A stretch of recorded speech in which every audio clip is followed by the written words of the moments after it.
In the year 2000, a small company with barely 300,000 customers walked into the headquarters of a giant. They came to beg. They were losing money, bleeding it. Their business was fragile, unproven, and on the edge of collapse. They needed a lifeline, so they flew across the country, sat down in a boardroom in Dallas, Texas, and offered to sell themselves for $50 million. The giant laughed them out of the room.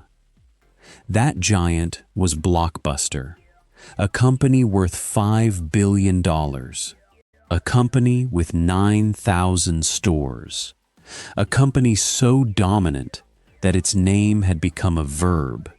To rent a movie was to go to Blockbuster.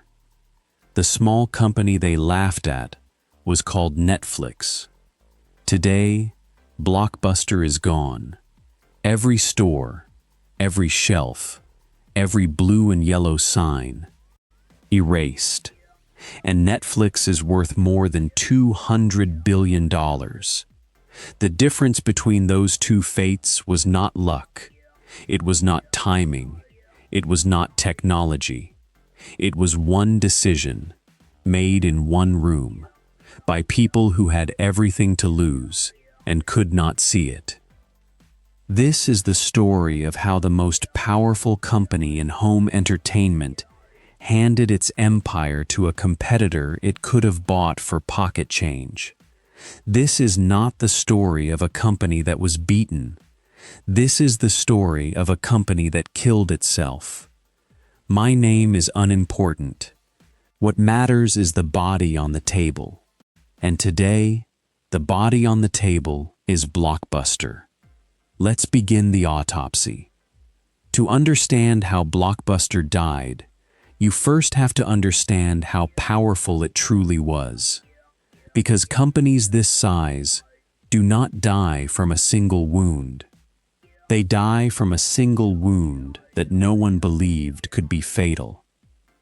The story begins in Dallas in 1985. A man named David Cook ran a company that provided software to oil and gas firms. When the oil market collapsed, Cook needed a new business. His wife suggested video rentals. At the time, the video rental industry was a mess. It was mostly small, independent shops, dingy, disorganized, often stocked with films that families would rather not browse in front of their children. There was no trust, no consistency, no brand. David Cook saw an opportunity, not to open a video store, to build a machine. The first Blockbuster opened in October 1985, and from the very first day, it was different. It was bright, it was clean, it was enormous, carrying thousands of titles when competitors carried hundreds. It used a computerized inventory system born from Cook's software background that could track every tape and tell the company exactly what people were renting. That data was the secret weapon. Blockbuster knew which films to stock, in which neighborhoods, in what quantity. It was, in a sense, an early algorithm. A company that understood its customers through numbers, long before that became fashionable. The stores exploded in popularity. Families trusted the brand, and investors noticed. In 1987, a man named Wayne Huizenga bought a stake in the company. Huizenga was not a film lover. He was an empire builder. He had already built waste management into a giant. He understood one thing better than almost anyone alive: how to scale, how to take one good store and turn it into 1,000. Under Huizenga, Blockbuster did not grow, it detonated. Huizenga's strategy was simple and ruthless. Why build stores one at a time when you can buy entire chains overnight? He went on an acquisition spree, swallowing competitor after competitor, regional chain after regional chain. Each purchase added stores, customers, and locations to the empire instantly. It was the same playbook he had used in the waste industry. Consolidate a fragmented market, become the giant, and let scale crush everyone smaller. And it worked, with terrifying speed. At its peak, the company was opening a new store every 24 hours. Let that sit for a moment. A new Blockbuster, somewhere in the world, every single day. They expanded across the United States, then into Europe, then into South America, then across the globe. By the mid-1990s, Blockbuster had thousands of locations and tens of millions of customers. But raw size was only half the machine. The other half was something competitors could not see and could not copy: information. Remember, Blockbuster had been born from a software company. From the beginning, it tracked everything: every rental, every return, every title, in every store, fed into a central system. Blockbuster knew, with cold precision, that a particular action film would rent well in one suburb and die in another. It knew how many copies of a new release to ship to each location. It knew its customers as data points long before big data was a phrase anyone used. This is the cruel irony we will return to later. Blockbuster was, at its heart, a data company. A company that won by understanding its customers through numbers. The exact same weapon that Netflix would one day use to bury it. The student would defeat the master with the master's own technique. In 1994, Viacom bought Blockbuster for a staggering $8.4 billion. This was the summit, the peak of the mountain. Blockbuster was not just a successful company, it was a cultural institution. Friday night in America meant one thing. You got in the car. You drove to Blockbuster. You walked those aisles. You argued with your family about what to watch. You grabbed the popcorn and the candy by the register, and you went home with a stack of tapes. It felt permanent. It felt unshakable. It felt like it would last forever. There is a photograph that captures it perfectly, though you have probably never seen it as a photograph. You have lived it. A Friday evening, the parking lot full, the automatic doors sliding open to a wall of cool air and fluorescent light, the new releases on the right, faced out, multiple copies deep, the smell of microwave popcorn from the display by the counter, teenagers in blue polo shirts reshelving tapes, a family standing in the comedy aisle, negotiating, 2 parents, 3 children, 5 different opinions. For an entire generation, this was not shopping, it was ritual. It was how the weekend began. And a company that becomes a ritual feels untouchable, because it is no longer just a business. It is a habit, woven into the life of a nation. How do you compete with a habit? This is the most dangerous feeling a company can ever have. Because the moment a company believes it is permanent is the exact moment it stops fighting to survive. Permanence is a story the powerful tell themselves right before the fall, and Blockbuster believed that story completely. Before we go further, I want to ask you something. If you find autopsies like this one valuable, if you want to understand not just that companies fail, but the exact moment and the exact decision that kills them, then subscribe to this channel. Every episode, we put one fallen empire on the table, and we find the cause of death. It costs you nothing, and it makes sure you don't miss the next one. Now, back to the body. Here is something most people never understood about Blockbuster. Its real genius was never the movies. It was the late fees. Think back. When you rented a film from Blockbuster, you had a deadline to return it. Miss that deadline, and you paid $1 a day, sometimes more. And those small charges, multiplied across tens of millions of customers, across 9,000 stores, became one of the most powerful profit engines in the history of retail.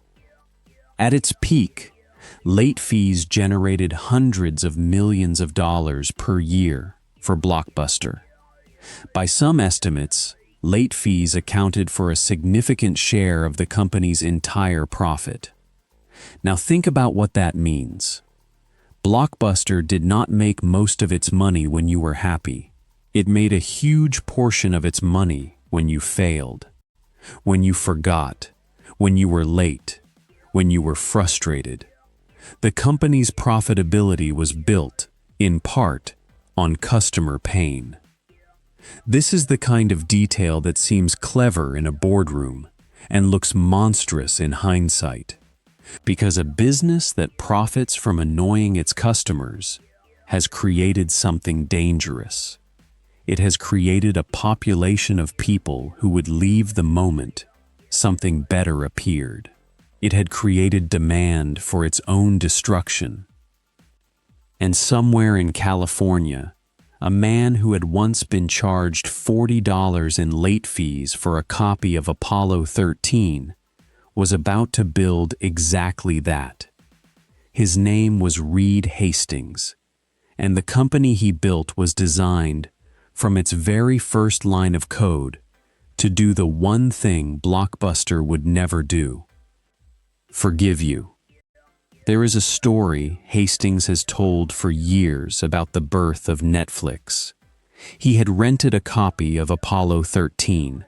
He returned it late, and the late fee, by the time he found the tape buried somewhere in his house, had grown to around $40, more than the cost of the film itself. He was embarrassed, and then he was angry, and then, because this is how the minds of dangerous competitors work, he started asking a question. Why should a business be built this way? Why should a company make money when its customers fail? What would a movie rental business look like if it were built around the customer instead of against them? Whether that story is literally true in every detail or polished over the years almost does not matter, because it captures the essential truth. Netflix was not built to be a better video store. It was built to be the opposite of a video store. It was built as the answer to a specific pain, a pain that Blockbuster itself had created and was profiting from every single day. Blockbuster had spent years training tens of millions of customers to resent it. Netflix simply showed up and offered relief. Netflix launched in 1997. In the beginning, it was not the streaming giant we know today. It was a website that mailed DVDs to your home in distinctive red envelopes. But the model was radically different. No stores, no physical foot traffic, and crucially, no late fees. You kept the DVD as long as you wanted. You paid a flat monthly subscription. When you were done, you mailed it back, and the next film on your list arrived. No driving, no deadlines, no punishment. For the first few years, Netflix was small and fragile. It was losing money. The dot-com crash had made investors nervous about any internet business, and shipping DVDs through the mail was expensive and slow compared to a customer simply walking into a store down the street. Netflix needed cash, and it needed stability. And so, in the year 2000, Reed Hastings and his colleague Mark Randolph made a decision that would later become legendary. They decided to ask Blockbuster to buy them. The logic was sound. Netflix had the online model. Blockbuster had the brand, the customers, and the money. Together, they could dominate both the physical and the digital future of movie rental. Netflix would run Blockbuster's online arm. Blockbuster would provide the muscle. So Hastings and Randolph flew to Dallas. They walked into Blockbuster's headquarters, and they made their offer. Sell us to you, $50 million. In the room was John Antioco, the chief executive of Blockbuster, a sharp, experienced retail executive who had turned the company around before. And according to the accounts that later emerged, the Netflix founders were met not with interest, but with something closer to amusement. They were, in the words that have followed this story ever since, almost laughed out of the room. $50 million for a tiny company losing money, mailing DVDs in envelopes, in the middle of a dot-com collapse? To a company worth $5 billion, with thousands of stores and a brand known around the world? It seemed absurd. It seemed like a joke. And this, right here, is the moment. This is the decision on the table. This is the cut that would prove fatal. But here is what makes a true autopsy different from a simple story. The fatal decision was not the laughter in that room. The laughter was only the symptom. The real disease was deeper, and to find it, we have to keep cutting. It would be easy, far too easy, to end the story there, to say that Blockbuster was simply arrogant, that its leaders were fools who could not see the future. But that is lazy, and it is not true. Because the truth is far more disturbing. The truth is that Blockbuster did see the future, and it still died. Let me show you what I mean. A few years after that meeting, John Antioco, the very man who had passed on Netflix, began to understand the threat. He was not blind. He watched Netflix grow. He watched the subscription model gain traction. And he did something that, in hindsight, looks remarkably intelligent. He fought back. Around 2004, Antioco launched Blockbuster Online, a direct competitor to Netflix's mail-order DVD service. And then he went further. He pushed a bold, expensive new strategy with a simple, devastating promise: end late fees. The very thing that punished customers. The very thing Netflix had used as a weapon against them. Antioco was willing to kill Blockbuster's own profit engine to save the company's future. He understood that the late fee, the thing that made so much money, was also the thing customers hated most, and the thing driving them straight into Netflix's arms. He launched a program called Total Access, which combined the stores and the online service in a way that, for a brief and shining moment, actually outcompeted Netflix. Customers could rent online and return in-store. It was clever. It was integrated. It used the one advantage Netflix could never copy: 9,000 physical locations. For a window of time, it was working. Netflix's growth was genuinely threatened. Antioco had found the answer. The chief executive of Blockbuster had correctly diagnosed the disease and written the correct prescription. So why did the patient still die? Because of a second decision. A decision made not in a boardroom full of strategists, but in a war between two powerful men over money. Killing the late fees was enormously expensive. It cost the company hundreds of millions of dollars in lost revenue. Building the online platform cost hundreds of millions more. Antioco was asking the company and its investors to swallow short-term pain, massive short-term pain, in exchange for long-term survival. And not everyone agreed. Enter Carl Icahn. Carl Icahn was, and is, one of the most famous and feared investors in the world. A corporate raider, an activist shareholder, a man who buys large stakes in companies and then forces them to bend to his will.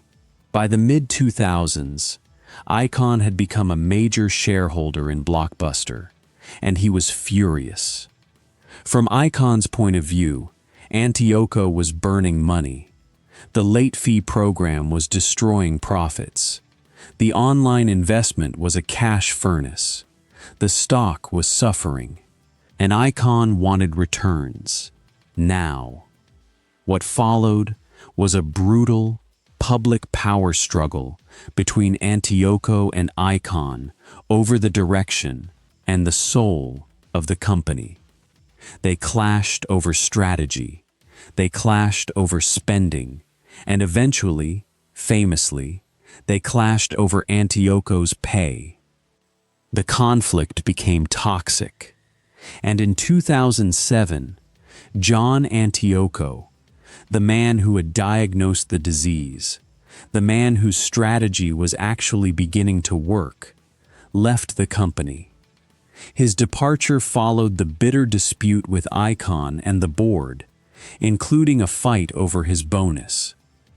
The man with the correct plan was gone, and his replacement would now make the final, fatal cut. Antioco's successor was a man named Jim Keyes, who had come from the convenience store world, having led 7-Eleven. Keyes looked at the company's finances. He looked at the expensive war Antioco had been waging, the killed late fees, the costly online platform, and he came to a different conclusion. He reversed course. Under Keyes, the company's emphasis shifted away from the aggressive, money-losing online battle and back toward the profitable stores. Late fees, in various forms, crept back. The investment in the digital future was pulled back in favor of protecting the present. Keyes is the one who, in 2008, famously said that he didn't see Netflix or Redbox as serious competition. He reportedly said that neither was really on the radar in terms of competitive threat. Read that again. 2008. The chief executive of Blockbuster, looking directly at Netflix and not seeing a threat. This was not the arrogance of the year 2000, when Netflix really was tiny. This was something worse. This was the arrogance of a company that had been given the cure, had started to take it, and then chose to spit it out. Because here is the part that should haunt every executive who hears it. Blockbuster had already done the hard part. It had already built the online service. It had already killed the late fees. It had already engineered a model that beat Netflix. The expensive, painful, future-proofing work. It was done. And the company walked away from it. To protect quarterly profits, to please an activist investor, to keep the comfortable, dying machine running just a little longer. That is the fatal decision. Not the laughter in the room in 2000. That was just the first symptom. The fatal decision was choosing the comfortable past over the painful future, not once, but twice. The decision to value the profit it could see today over the survival it could not yet feel. I want to pause here, because this is the part of the autopsy that matters most. Not what happened, why it happened. Because if you only understand what Blockbuster did, you learn nothing. You will simply watch other companies do it again and feel surprised every time. So let me ask the uncomfortable question. How? How does a company full of intelligent, experienced, highly paid people who had access to all the same information you and I have now, make a decision this catastrophic? Twice? The answer is not stupidity. The answer is something far more human and far more dangerous, because it lives inside every successful organization, including, perhaps, the one you work for. The first force is what we might call the tyranny of the profitable present. Blockbuster was making enormous amounts of money right up until the end of its dominance. Every quarter, the late fees rolled in. Every quarter, the stores produced cash. And when a machine is producing that much money, asking the people who run it to deliberately break that machine, to kill the late fees, to fund a money-losing online venture, feels insane. It feels like sabotage. The present is real. You can measure it. You can put it in a spreadsheet. The future is just a story someone is telling you. And so, again and again, the measurable present wins the argument against the uncertain future. The second force is the curse of the existing asset. Blockbuster had 9,000 stores. Those stores were not just an advantage. They were an anchor. Every instinct in the company was bent toward protecting them, filling them, justifying them. When your entire identity is built on physical retail, a future without physical retail does not look like an opportunity. It looks like the end of the world. So the company kept making decisions that protected the stores, even as the stores became the very thing dragging it under. The third force is the one that finished the job. The pressure of the markets, the demand, from investors like Carl Icahn, for profit now, not in 5 years. Now, a public company does not get to quietly suffer for a decade while it reinvents itself. It is judged every 90 days. And under that pressure, the long, patient, expensive work of transformation almost always loses to the short, satisfying rewards of harvesting what already exists. Put those three forces together, and you get something that looks, from the outside, like blindness. But it was not blindness. The people inside Blockbuster could see Netflix. They could see streaming coming. Antioco saw it so clearly that he nearly stopped it. It was not that they could not see the iceberg. It was that turning the ship would have been painful and expensive and unpopular and slow. And so they kept telling themselves there was still time, right up until there wasn't. This is the disease, and it does not only kill video rental companies. It has killed newspapers that saw the internet coming. It has killed phone makers that saw the smartphone coming. It has killed retailers that saw e-commerce coming.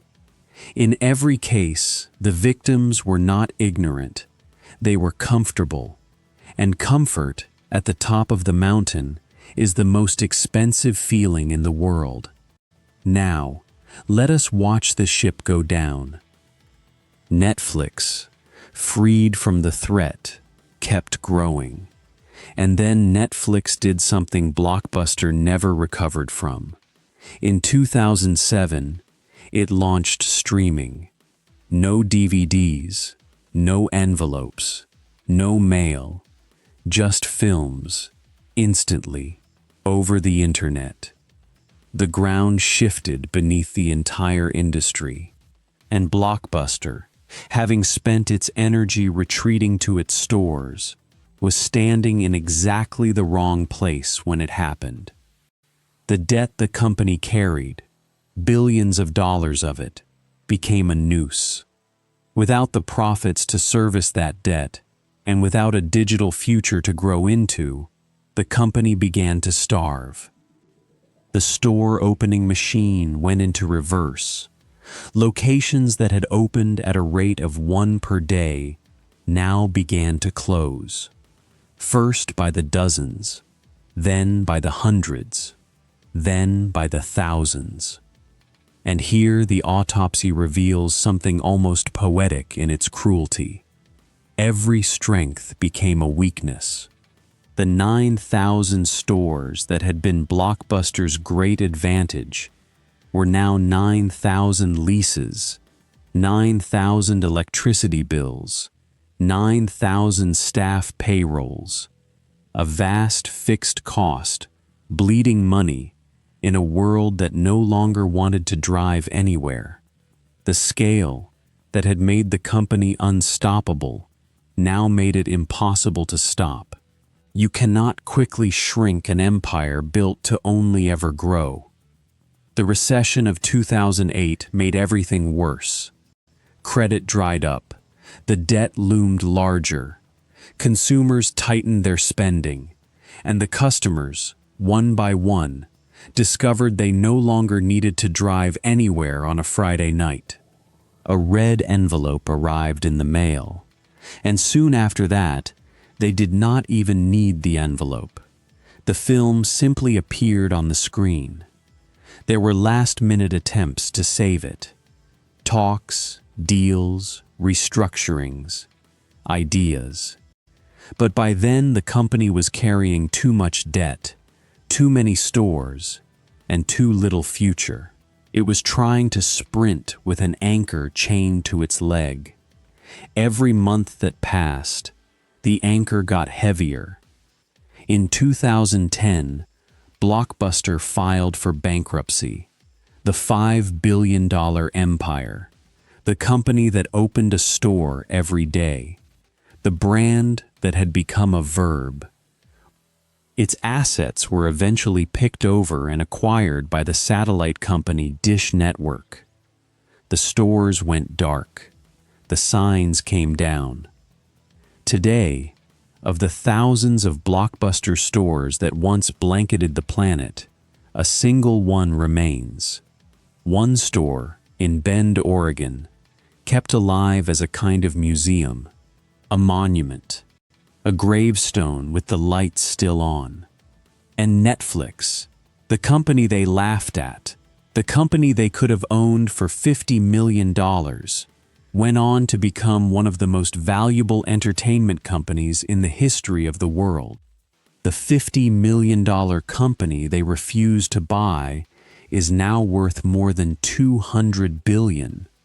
That is not a missed opportunity. That is one of the most expensive decisions ever made. So what killed Blockbuster? It is tempting to say streaming, or Netflix, or technology, or the internet. That is the comfortable answer. The answer that lets every executive watching this sleep at night, because it makes the death feel like a natural disaster, an act of God, something that could not have been stopped. But that is a lie, and you have seen the evidence yourself. Blockbuster was not killed by Netflix. Blockbuster was offered Netflix and said no. Blockbuster was not killed by the subscription model. Blockbuster built its own subscription model, and it worked. Blockbuster was not killed by the late fee problem. Blockbuster solved the late fee problem, and then chose to recreate it. Every single weapon that destroyed Blockbuster was a weapon the company had once held in its own hands and chosen to put down. The cause of death was not the competitor. The cause of death was the decision, a repeated, deliberate preference for the profitable present over the uncertain future. A company so addicted to the money it was making today that it could not bring itself to invest in being alive tomorrow. This is the disease that kills giants. Not weakness, not stupidity, not even arrogance exactly. It is comfort. It is the quiet, rational, well-reasoned decision to protect what you have, instead of risking it to become what you must. Blockbuster's leaders were not fools. Some of them saw the future clearly. The tragedy, the real tragedy, is that seeing it was never enough. Because seeing the future and being willing to pay for it are two completely different things, and almost no one, when the bill comes due, is willing to pay. Consider how many chances Blockbuster actually had. This is what separates its death from a simple tragedy. A tragedy is when you have no choice. Blockbuster had nothing but choices. It had the choice, in 2000, to buy Netflix for $50 million, a rounding error for a $5 billion company. It said no. It had the choice to build its own online future, and it did. And then it had the choice to commit to that future fully, and instead it retreated. It had the choice to keep the late fees dead, and instead it brought them back. It had the choice, in 2007, to keep the leader whose strategy was working, and instead it lost him in a fight over money. It had the choice, in 2008, to take Netflix seriously, and its chief executive instead said it was not on his radar. At every single fork in the road, over nearly a decade, Blockbuster was handed the map, and at every single fork, it chose the path that protected today at the cost of tomorrow. This was not one fatal decision. It was the same fatal decision, made over and over, until the company had decided itself to death. That is the most chilling lesson of all. The killing blow is almost never a single dramatic mistake. It is a pattern, a way of thinking, a default setting that says, when in doubt, protect what you have. And that setting, which feels so wise and so responsible in the moment, is precisely what turns a giant into a gravestone. There is a lesson here, and it is older than Blockbuster, older than Netflix, older than business itself. The thing that makes you powerful is almost always the thing that kills you. Blockbuster's stores made it dominant, and then made it slow. Its late fees made it rich, and then made it hated. Its size made it unstoppable, and then made it unable to turn. The very strengths that carry a company to the summit are the weights that pull it off the cliff. Success is not a destination you arrive at and defend. It is a current you have to keep swimming against. And the moment you stop, the moment you decide that what you have is worth more than what you could become, The water begins to carry you backward. Blockbuster stopped swimming in a boardroom in Dallas, and it kept choosing to float, comfortably, all the way down. They had everything: 9,000 stores, $5 billion, a name that meant Friday night to an entire generation. And they lost all of it, not in a crash, not in a scandal, but in a series of quiet, reasonable meetings where smart people chose the safe thing again and again until there was nothing left to choose. That was the fatal decision. The body is closed, the cause of death is recorded, and somewhere out there, right now, another giant is sitting in another boardroom, looking at its own version of that $50 million offer, and laughing. If this autopsy taught you something, subscribe and stay with us, because next time there will be another body on the table. There always is. I'll see you in the next examination.